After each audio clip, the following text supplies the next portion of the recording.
My name is Catherine Monroe, and for the past 15 years I've been the senior nurse at St. Elora Medical Center.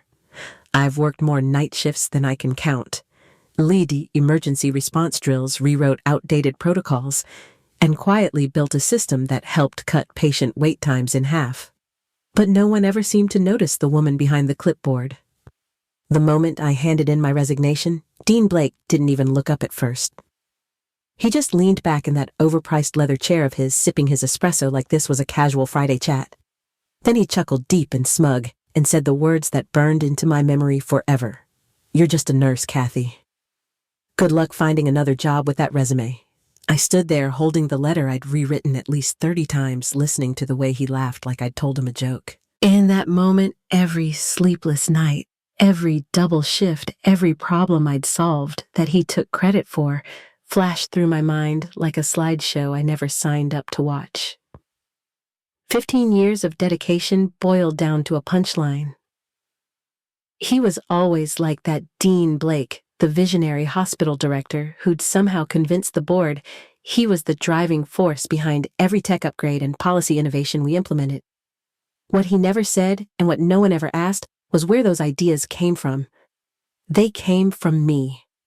From long weekends spent tweaking digital triage software, from poring over data to find patterns that even the analytics team had missed. I still remember the first time it happened. I designed a patient flow model that cut down ER congestion by 40%. And the next week, Dean was on stage at a healthcare summit presenting it like he'd scribbled it on a napkin. I was in the third row, clapping like the rest of them, wondering if anyone would notice that his slides were in my formatting. But I never said anything. Not then. I told myself it didn't matter who got the applause as long as patients got better care. I told myself it was enough to make a difference even if my name stayed in the margins. That lie held me together longer than it should have. Now, standing in his office with the smell of imported coffee and stale ego hanging in the air, I realized I didn't feel nervous anymore. I felt tired. Tired of building and fixing and improving things, only to watch someone else slap their name on it. Tired of pretending not to see the way he looked at me like I was part of the furniture. When he finally glanced at the envelope, he raised an eyebrow as if it were some kind of prank. Resignation. He repeated it slowly, like the word itself didn't make sense coming from me. Then he smiled smug and shallow and asked if I'd already packed up my little nurse station. That's when I knew I had made the right choice. I didn't raise my voice. I didn't slam the door. I just smiled right back at him. Because the truth was, I wasn't just resigning. I was breaking 15 years of silence, one documented contribution at a time. And he had no idea what was coming next. It started small. A tweak I made to the medication tracking logs cut dosage errors by nearly 70%. Dean called it a systems update in the next staff meeting and moved on, like it had been a routine IT fix. Then came the emergency response overhaul. I spent weeks mapping out new triage routes, timing supply access, and training nurses to operate like a tactical team under pressure. The night we ran the first simulation, the ER cleared faster than anyone had seen. Dean clapped me on the shoulder and said, "Good job coordinating, Kathy," before turning to the press release team and dictating what he called his 5-point breakthrough model. By the time I realized what was happening, it had already become routine. I would write a proposal sketch, a workflow solve a patient safety issue, and a week later, there Dean was smiling for a camera or headlining a conference under a banner of innovation.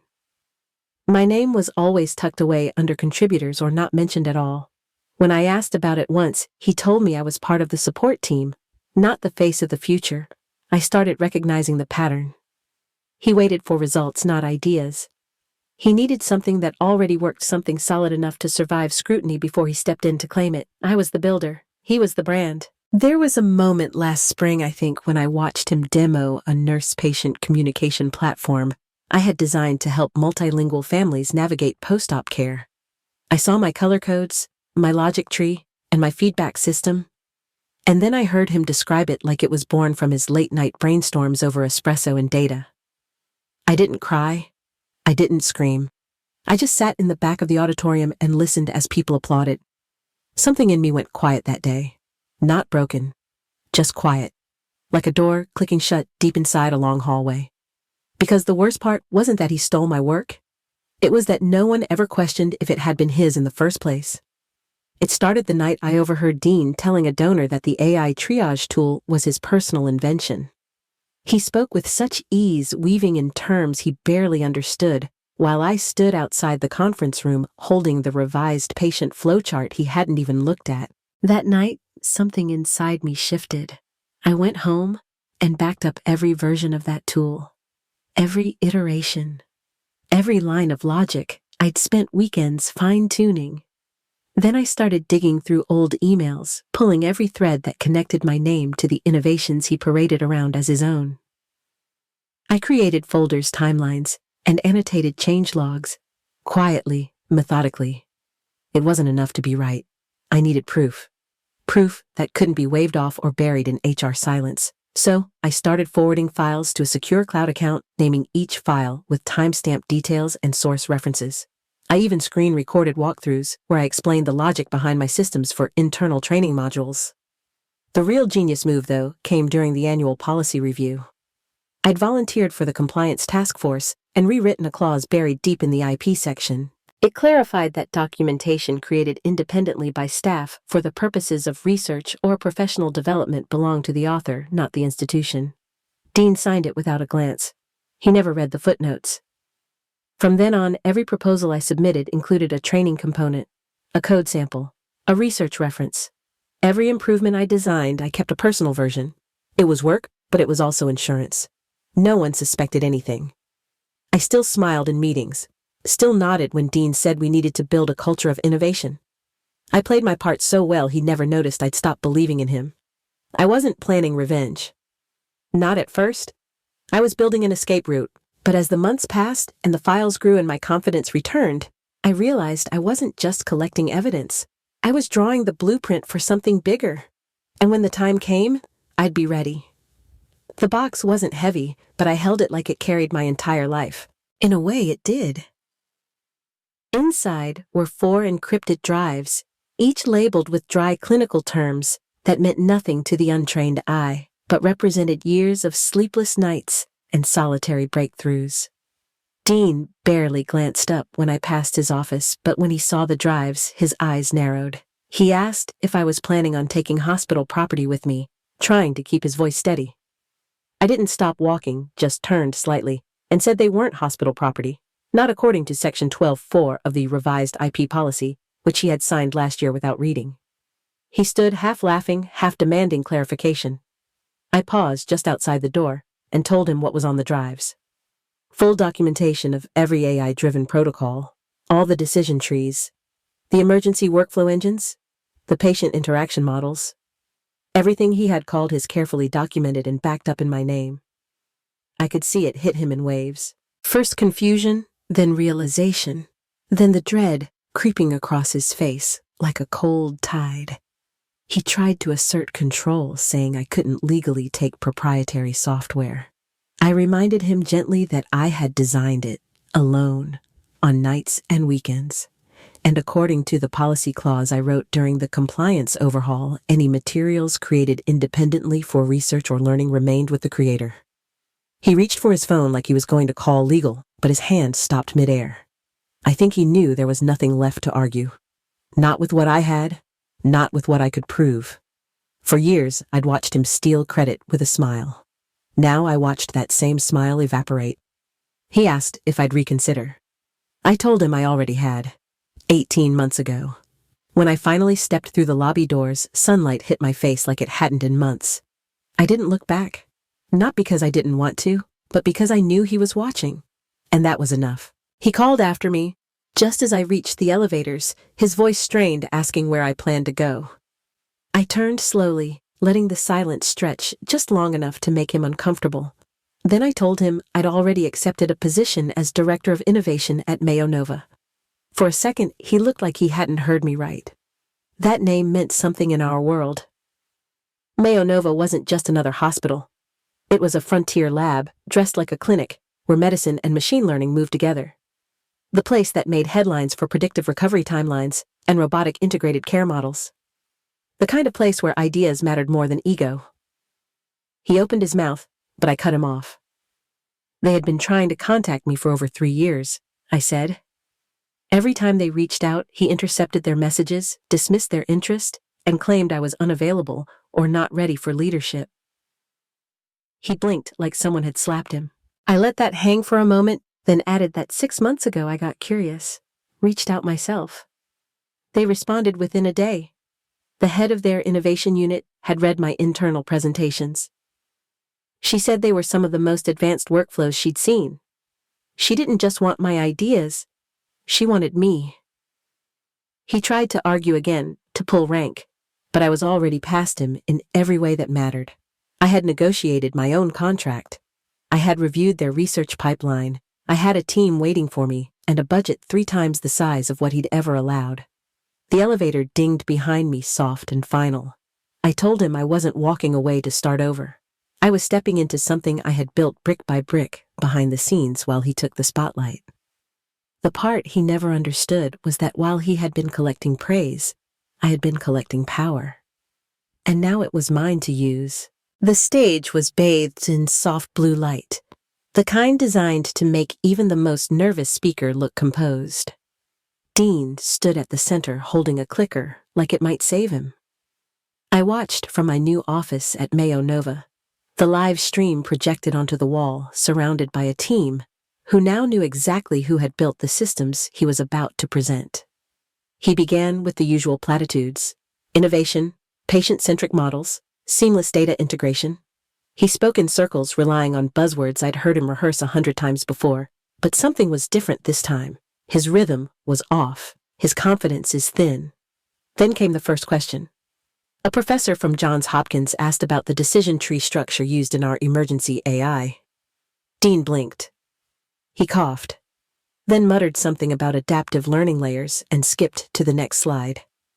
My team exchanged looks and someone chuckled softly. The next question came from a systems architect at Cedars-Sinai. She wanted specifics on the model's recalibration algorithm during peak load times. Dean paused longer this time, then gave an answer so vague it might have come from a tech magazine blurb. The moderator waited, gave him space to elaborate. He didn't. Within 15 minutes, the cracks were showing. By 30, they were canyons. A researcher from Stanford asked him to walk through the anomaly correction protocol. He tried to fake his way through it, but misused a term so badly that a gasp rippled through the room. Social media lit up before he even left the stage. Someone tweeted a side-by-side of Dean's slides and a presentation I had uploaded years ago to our internal training library. Others started dissecting his phrases, noting the absence of depth, the recycled jargon. One post read, "He sounds like ChatGPT on a bad day." By the end, the applause was thin and polite. The kind given out of habit, not admiration. I sat back in my chair and felt no rage, no gloating. Just a strange kind of stillness, like watching gravity reassert itself after years of imbalance. He had spent so long pretending to be the expert that he forgot to become one. And now, the world was watching him come undone in real time. They called my name just after lunch, the final session of the day, and the room was still buzzing from what had happened that morning. I walked onto the same stage Dean had left hours earlier, only this time the silence wasn't awkward. It was expectant. I didn't waste time. I introduced myself, then launched into the architecture behind the adaptive care engine, laying out how the system learned from real-time patient feedback and recalibrated in minutes. I explained the logic behind the weighted urgency matrix, the reason we had chosen reinforcement learning over static rules, and how those decisions reduced mortality rates by measurable percentages. Heads nodded. Notes were taken.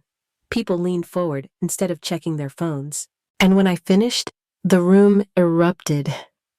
Not in polite appreciation, but in something louder, warmer. I could see it in their eyes. They knew who the real architect had been all along. I stood at the podium a moment longer and said this: recognition isn't about ego. It's about truth. Because when you hide the people doing the work, you slow progress, you silence innovation, and you teach the next generation to stay quiet when they should speak. Then I walked off the stage not to applause, but to acknowledgement. The kind that doesn't fade when the lights go down.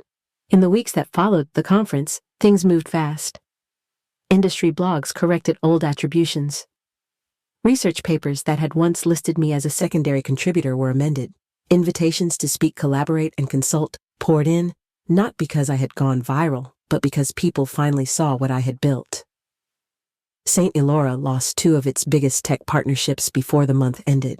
Their board issued a quiet statement about leadership transitions. Dean's retirement was announced without fanfare, and though they called it voluntary, everyone knew it wasn't. At Mayo Nova, I was given full authorship on the patents I had once seen registered under someone else's name. The innovation grants we secured were tied to my name, my methods, and my leadership. For the first time in my career, I wasn't working behind the curtain. I was building the stage. Then one morning, a small white envelope appeared on my desk. No return address. Inside was a letter handwritten in stiff, careful print. It was from Dean. He didn't ask for anything. He didn't beg or excuse. He simply said he had spent years convincing himself that being the presenter meant being the creator, that he now knew the truth, that he was sorry. He wrote that I had always been the real mind behind it all, that he had gotten in the way because he feared what would happen if people saw me clearly. He now understood that hiding brilliance doesn't protect anything. It only slows it down. I read the letter once, then folded it back into the envelope. I didn't feel vindictive. I didn't feel angry. I just felt free. If you've ever felt invisible, if you've ever poured your heart into something only to watch someone else take the credit, I want you to hear this. You are not the background. You are not just supported. What you know, what you build, what you quietly hold together, that matters more than you realize. There were years when I thought I had to accept being overlooked, that speaking up would cost me everything, or that maybe I just wasn't meant to lead. But the truth is, no one else gets to decide your value. Not your boss, not your title, not the silence around your name. Sometimes, the smartest move isn't fighting back in the moment. Sometimes, it's quietly gathering everything you need to walk away and never look back. And when you finally do, you'll find that the world looks different when you're standing in your own light. If this story reminded you of something you've lived through, tell me in the comments. Share a time you were underestimated. Share the moment you realized your voice mattered. Someone else out there needs to hear it too. Because I promise you your moment is coming. Maybe not in a conference room or under a spotlight, but in the eyes of someone who finally sees your worth. And when it does, you'll know. You weren't waiting for revenge. You were becoming who you were always meant to be.